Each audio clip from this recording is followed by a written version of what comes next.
नमस्कार प्रिय विद्यार्थियों, मैं राजेंद्र सिंह, शिक्षाविद राजेंद्र सिंह यूट्यूब चैनल पर आप सभी का स्वागत करता हूं। आज हमारा टॉपिक है बाल विकास या शिक्षा मनोविज्ञान या बाल मनोविज्ञान के नाम से जिसको जानते हैं। मनोविज्ञान का एक महत्वपूर्ण टॉपिक है जिसको हम कहते हैं बाल अथवा मानव विकास के सिद्धांत। बाल अथवा मानव विकास के सिद्धांत हैं, ये सामान्य से सिद्धांत हैं जिस पर आज हम चर्चा करेंगे। General principle of growth and development, बाल अथवा मानव विकास के सामान्य सिद्धांत जो हैं उन पर चर्चा करते हैं। कुछ प्रमुख सिद्धांत हैं, इनकी चर्चा आज हम करेंगे। तो सबसे पहले आइए हम सबसे पहले सिद्धांत की चर्चा करते हैं जिसको हम कहते हैं निरंतर विकास का सिद्धांत। ठीक, निरंतर विकास का सिद्धांत।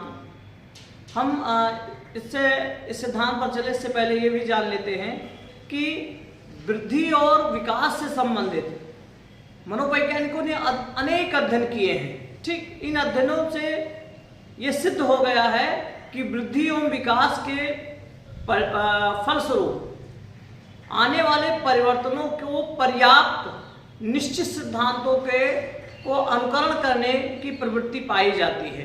ठीक, दूसरे शब्दों में कहा जा सकता है कि वृद्धि एवं विकास की प्रक्रिया कुछ निश्चित प्रतिमानों, कुछ निश्चित सिद्धांतों का अनुपालन करती है।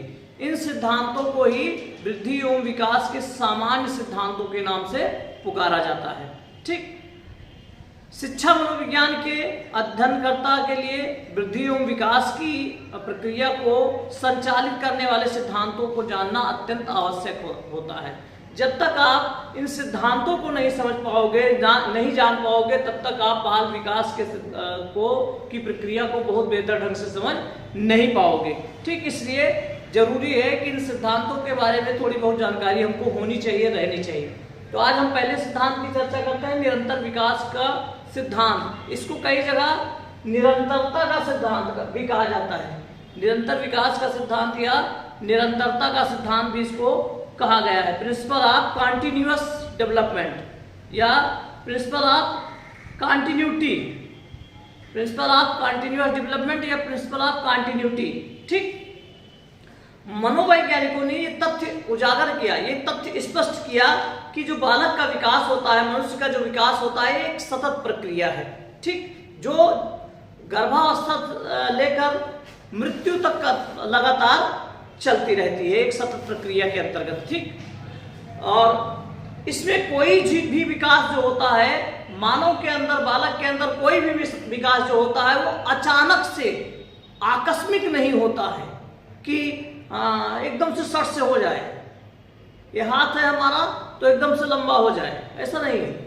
ये लगातार कंटिन्यू चलने वाली प्रक्रिया है। इसी बात को स्किनर महोदय कहते हैं। स्किनर महोदय कहते हैं इस चीज को, स्किनर महोदय कहते हैं कि, कह सकते हो स्किनर के अनुसार, अकॉर्डिंग टू स्किनर, स्किनर के अनुसार विकास की प्रक्रियाओं की निरंतरता का सिद्धांत, विकास की प्रक्रियाओं की निरंतरता का सिद्धांत केवल इस तथ्य पर बल देता है, केवल इस तथ्य पर बल देता है कि व्यक्ति में कोई भी आकस्मिक परिवर्तन नहीं होता है।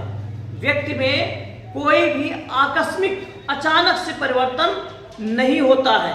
ठीक, जैसे उदाहरण के लिए ले लो कि मनुष्य की शारीरिक ग्रोथ को ले लीजिए, फिजिकल जो ग्रोथ होती है, शारीरिक वृद्धि को ले लीजिए। आयु बढ़ने के साथ साथ धीरे धीरे ग्रोथ होती जाती है। ठीक, एकदम नहीं होती है। ठीक, और परिपक्वता प्राप्त करने के बाद ग्रोथ रुक जाती है। ठीक, तो ये जो चीजें हैं ये आकस्मिक नहीं होती हैं। तो जहां तक उसकी मनोशारीरिक क्रिया और क्रियाओं की बात है, उसमें निरंतर परिवर्तन होता रहता है। इन परिवर्तनों में प्रगतिशील ऊर्ध्वगामी परिवर्तनों का विकास, इन परिवर्तनों को प्रगतिशील ऊर्ध्वगामी परिवर्तनों को विकास कहा जाता है, परिवर्तनों का विकास कहा जाता है। ठीक, ये पहला सिद्धांत हो जाता है। फिर दूसरे सिद्धांत पर जब हम चर्चा करते हैं, सामान्य प्रतिमान का सिद्धांत, सामान्य प्रतिमान का सिद्धांत कहा जाता है। सामान्य प्रतिमान का सिद्धांत क्या है? इसको कई जगह अलग अलग नामों से भी जाना गया है। प्रिंसिपल ऑफ यूनिफॉर्म पैटर्न, ठीक, यूनिफॉर्म पैटर्न इसको अंग्रेजी में कहते हैं। हर्लॉक महोदय कहते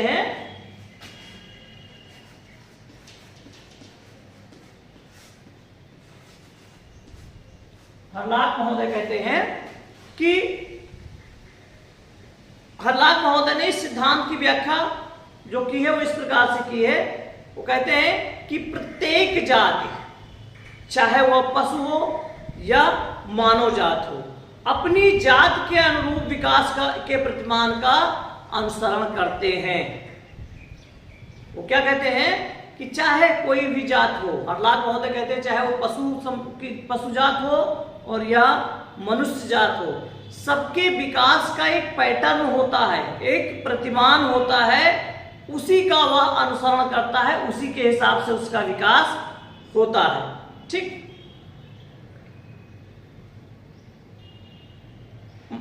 उसी में मानव विकास भी आता है। मानव विकास का भी एक निश्चित प्रतिमान होता है, उसी के अनुसार उसका विकास होता है। फॉर एग्जाम्पल हम कह सकते हैं, उदाहरण के लिए, उदाहरण समझना बहुत जरूरी है, उदाहरण से जो सिद्धांत है वो स्पष्ट हो जाते हैं। तो उदाहरण के लिए आप कह सकते हो कि आप ले लो एक भैंस देखी होगी, बहुत लोग देखे होंगे, भैंस का बच्चा होता है। तो भैंस जब बच्चे को जन्म देती है तो उस बच्चे को खड़े होने में, अपने बल पर खड़े होने और दौड़ने में 6 से 7 दिन 8 दिन लग ही जाते हैं, अपने बल पर खड़े होकर दौड़ने चलने में। ठीक, लेकिन उसी में ले लो गाय के बच्चे को, जिसको हम देखते हैं कि गाय ने बच्चे को जन्म दिया, बछड़े को जन्म दिया, उसको जन्म के कुछ समय बाद ही वो धीरे धीरे अपने आप से खड़ा होने लगता है और एक ही दिन में वो खड़ा होकर चलना भी दौड़ना भी शुरू कर देता है। ठीक, दोनों में डिफरेंट है। जो काम गाय का बच्चा एक दिन में कर लेता है, वो काम भैंस के बच्चे को करने में 6-7 दिन लग जाते हैं। ठीक, इसी तरह मनुष्य की तरफ आ जाओ। अब मनुष्य का बच्चा चाहे वो जिस जलवायु में, चाहे जिस पर्यावरण में रहता हो, ठीक, पैदा हुआ, 3 से 4 माह की अवस्था जब हो जाता है तो पेट के बल सरकना शुरू करता है। 6 माह की अवस्था लगभग घुटनों के बल चलना शुरू करता है। 8 माह की अवस्था में अपने पैरों पर खड़ा होने लगता है और 10 से 12 माह की अवस्था में अपने पैरों पर चलना शुरू कर देता है। तो एक जो गाय के बच्चा एक दिन में करता है, वो मनुष्य के बच्चे को महीनों लग जाते हैं, 8-10 महीने लग जाते हैं वो क्रिया करने में। क्यों ऐसा होता है? तो इसी सिद्धांत के अकॉर्डिंग होता है सामान्य प्रतिमान का सिद्धांत। यानी गाय के बच्चे का अलग पैटर्न है और मनुष्य के बच्चे का अलग पैटर्न है, अलग प्रतिमान है। अपने जीव का जो अपना प्रतिमान होता है उसी के हिसाब से उसका विकास होता है। ठीक, फिर तीसरे सिद्धांत की तरफ आते हैं, निश्चित दिशा का सिद्धांत। निश्चित दिशा का सिद्धांत, अब निश्चित दिशा का सिद्धांत क्या है? ठीक, मनोवैज्ञानिकों ने स्पष्ट किया कि मनुष्य का किसी भी प्रकार का विकास, मनोवैज्ञानिकों ने स्पष्ट किया कि मनुष्य का किसी भी प्रकार का विकास जो होता है, चाहे वो शारीरिक हो, चाहे मानसिक हो, चाहे किसी भी प्रकार का हो, एक निश्चित दिशा में होता है।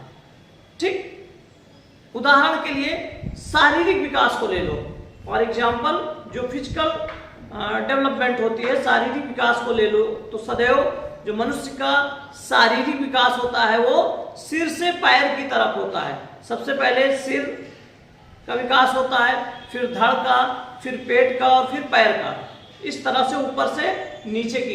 ये कई एग्जाम में पूछा गया क्वेश्चन है। मानव का विकास होता है सर से पैर की तरफ, पैर से सर की तरफ, पेट से सर की तरफ, पेट से पैर की तरफ। तो इसे कई जगह अधोमस्तकीय सिद्धांत भी कहा गया है। ठीक, ऊपर से नीचे की ओर मनुष्य का शारीरिक विकास होता है। सबसे पहले सिर, फिर धड़, फिर पेट, फिर पैर, इस तरह से मनुष्य का शारीरिक विकास होता है। तो ये बताता है कि निश्चित दिशा में ही मनुष्य का शारीरिक विकास होता है, ये सिद्धांत। फिर है विकास क्रम का सिद्धांत। विकास क्रम का सिद्धांत है, ये भी मानव विकास या बाल विकास का एक सिद्धांत है। ठीक, सिरले और गैसल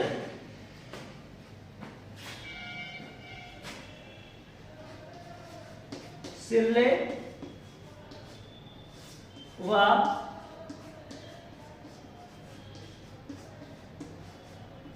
गैसल, सिरले और गैसल महोदय कहते हैं कि मानव का विकास एक निश्चित क्रम में होता है।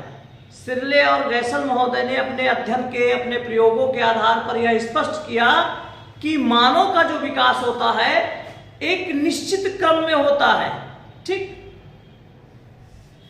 अगर इस क्रम में कोई बाधा पड़ी तो वो विकास उसका अवरुद्ध हो जाएगा। ठीक, निश्चित क्रम क्या होता है? निश्चित क्रम की हम बात करें, जैसे ले लो भाषा विकास को ले लो। ठीक, चलो आप लोग रिप्लाई दीजिए। भाषा विकास में सबसे पहले बालक क्या सीखता है? जल्दी रिप्लाई दीजिए भाई।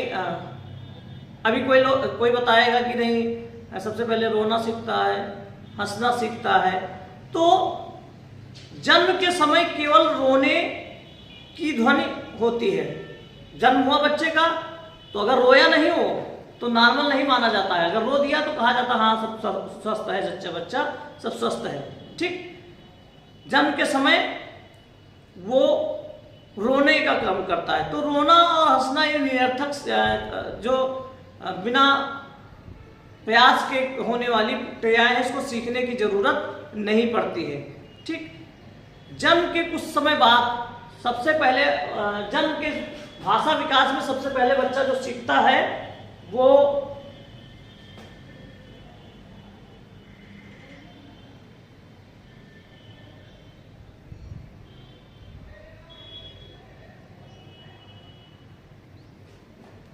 सबसे पहले क्या सीखता है? भाषा विकास क्रम में सबसे पहले बच्चा सीखता है सुनना। सुनने के बाद बोलना,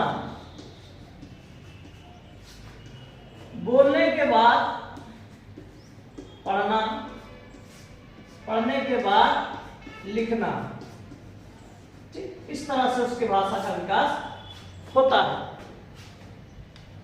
सबसे पहले सुनना सीखता है।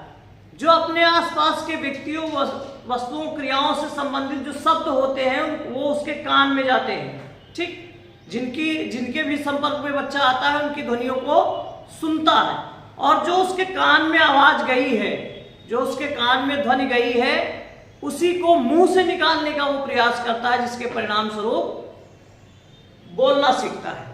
ठीक, फिर जब बोलना सीखता है तो उसके बाद बोलने के परिणाम स्वरूप वो पढ़ना सीखता है, और पढ़ने के परिणाम स्वरूप वो लिखना सीखता है। हमारे यहाँ बच्चों को देखोगे कि साल भर तक स्कूल जाते रहते हैं, लेकिन लिखना, पेन पकड़कर लिखना नहीं सीख पाते हैं। लेकिन जो स्कूल में जो क्रियाएं कराई जाती हैं, जो बच्चों को पोयम, कविताएं जो पढ़ाई जाती हैं, वो ऐसे मौखिक रूप से याद कर लेते हैं और पढ़ लेते हैं उसको। भले ही वो अक्षर नहीं पहचानते हैं, लिखना नहीं जानते हैं, लेकिन पढ़ लेते हैं। ठीक, तो सबसे पहले वो सुनना सीखते हैं। जो बच्चा जितना स्पष्ट सुनेगा, जितना क्लियर सुनेगा, वो उतना ही स्पष्ट बोलना शुरू कर देता है। शुरुआत में वो उतना स्पष्ट नहीं सुनता है तो स्पष्ट नहीं बोल पाता है। जैसे जैसे सुनना शुरू कर देता है, तो आप अगर बोलने की क्षमता आप में तभी आएगी। आज भी अगर आप ध्यान से किसी की चीज़ों को, क्लास में बैठे हो, क्लास में चीज़ों को सुनोगे तभी बोल पाओगे, और बोलोगे तभी पढ़ोगे, पढ़ोगे तभी लिख पाओगे। बिना पढ़े एक शब्द भी हम नहीं लिख पाते हैं, भले ही मन में पढ़े। अब हम बड़े हो गए हैं तो आवाज़ निकाल कर नहीं पढ़ते हैं, मन में पढ़ लेते हैं, लेकिन मन में पढ़ते हैं तभी लिख पाते हैं। ठीक, तो एक क्रम है। इस क्रम में कोई भी क्रम टूट गया तो उसका विकास अवरुद्ध हो जाएगा। जैसे आप देखो, मैक्सिमम लोग, अधिकांश लोग जो बहरे होते हैं वो गूंगे भी होते हैं। जो बहरे होते हैं वो गूंगे भी होते हैं। क्यों होते हैं? क्योंकि उनके कान में, उनकी जो एक इंद्रिय है श्रवण करने की, उस कान में कोई आवाज गई ही नहीं, और जब कान में कोई आवाज नहीं गई तो उसको मुंह से निकालने का प्रयास तो हुआ ही नहीं, जिसके परिणाम स्वरूप बोल नहीं पाए। तो जो बहरे हैं वो गूंगे भी हैं, इसी कारण से सुने नहीं तो बोले नहीं, और बोले जब बोल नहीं पाएगा तो पढ़ेगा क्या, और पढ़ नहीं पाएगा तो लिखेगा क्या। ठीक, ये एक दूसरे से जुड़े हुए हैं। ठीक, ये बताता है विकास क्रम का सिद्धांत। ठीक, फिर बात है अगले सिद्धांत की, सामान्य से विशिष्ट प्रतिक्रियाओं का सिद्धांत। सामान्य से विशिष्ट प्रतिक्रियाओं का सिद्धांत। मनोवैज्ञानिकों ने स्पष्ट किया कि बालक का विकास जो होता है, मनुष्य का जो विकास होता है, वो सामान्य प्रतिक्रियाओं से विशिष्ट प्रतिक्रियाओं की ओर होता है। सामान्य प्रतिक्रियाओं से विशिष्ट प्रतिक्रियाओं की ओर होता है। हरलाक महोदय कहते हैं, हरलाक के अनुसार विकास की सब अवस्थाओं में, हरलाक के अनुसार विकास की सब अवस्थाओं में बालक की प्रतिक्रियाएं विशिष्ट बनने से पूर्व सामान्य प्रकार की होती हैं। बालक की प्रतिक्रियाएं विशिष्ट बनने से पूर्व सामान्य प्रकार की होती हैं। ठीक, जैसे फॉर एग्जाम्पल, उदाहरण के लिए हम चर्चा कर सकते हैं कि बच्चा सबसे पहले, आप छोटा बच्चा है, आपके आसपास कहीं देखा होगा आपने, उसके सामने जो भी वस्तु पड़ी होती है वो उसको उठाकर मुंह में डाल लेता है। इसी तरह से बच्चे मिट्टी खाना सीख जाते हैं। जो भी चीजें होती है वो उठाकर सामने होता है, तुरंत उसको मुंह में डालता है। ठीक, उसके बाद वो अनुभव द्वारा कुछ और जब बड़ा हो जाता है तो उन्हीं चीजों को मुंह में डालता है जो खाने के योग्य हैं। जो निरर्थक चीजें हैं, जो सही नहीं है, वो मुंह में नहीं डालता है। ठीक, इसके बाद एक निश्चित कुछ समय बाद वो जो भी चीजें होती हैं खाने वाली उसको खाता रहता है, लेकिन कुछ समय बाद ये भी देखा जाता है कि जब खाने का कोई समय होता है, निश्चित होता है, तभी वो खाना खाता है, सीखता है। तो ये सामान्य से विशिष्ट है। ठीक, जैसे आपने बच्चे को सिखाना क्या शुरू किया, वर्णमाला सिखाना शुरू किया, पहले ए सिखाया, ठीक, या हिंदी वर्णमाला में पहले छोटा आ बड़ा सिखाया, का खा गा सिखाया, एक शब्द वाले सिखाया, एक शब्द वाले अक्षरों का ज्ञान कराया। फिर जब वो एक शब्द वाले अक्षर पढ़ने लगा, फिर उसको दो शब्द कर दिए। बताओ ये क्या लिखा है, का प्लस ला, तो का ला कल पढ़ने लगा। तो सामान्य से पहले सामान्य था जब एक अक्षर, फिर विशिष्टता की तरफ बढ़ रहा है, का ला कल पढ़ने लगा। जब दो शब्द वाले पढ़ लिए तो उसको और कर दिए कि चलो और पढ़ो, तो का प्लस ला प्लस सा, का लस, इस तरह से पढ़ाना शुरू कर दिया। तो सबसे पहले हमको सामान्य चीजों की तरह, सामान्य से विशिष्ट की ओर सिद्धांत भी है, सामान्य से विशिष्ट की ओर एक शिक्षा सूत्र भी है कि बच्चों को पहले सामान्य चीजों की जानकारी कराओ, फिर विशिष्ट की ओर ले जाओ। तो बच्चे पहले किसी विषय के बारे में सामान्य जानकारी होती है, हम मनोविज्ञान पढ़ रहे हैं, हम शिक्षा शास्त्र पढ़ रहे हैं, तो उसके बारे में पहले हम सामान्य चीजें सीखते हैं, फिर धीरे धीरे जब पीजी तक पहुंचते हैं तो विशिष्टता उसकी हमको होती रहती है। तो ये सामान्य से विशिष्ट का सिद्धांत है। ठीक, ये पांचवा बाल विकास का पांचवा सिद्धांत है। ठीक, अब बाकी सिद्धांतों की चर्चा हम अपने अगले वीडियो में करेंगे, वीडियो लंबी हो जा रही है। तो इसका सेकेंड पार्ट में बाकी जो 6-7 सिद्धांत है, 5-6 सिद्धांत, उनकी चर्चा कर लेंगे। लेकिन आप सभी लोग पूरे सिद्धांत जब तक नहीं पढ़ोगे, समझोगे, तब तक नहीं सीख पाओगे। आप सभी लोगों से निवेदन है कि वीडियो पूरा देखें, लाइक भी करें, शेयर भी करें और सब्सक्राइब करें, खुद करें और दूसरों से भी कराएं। ऐसे जो विद्यार्थी हैं जो बीएड, डीएलएड, नेट या एजुकेशन या साइकोलॉजी की तैयारी कर रहे हैं, उनको ये वीडियो सपोर्ट करेगा। आप लोग सभी लोग जुड़िए। तब तक के लिए नमस्कार।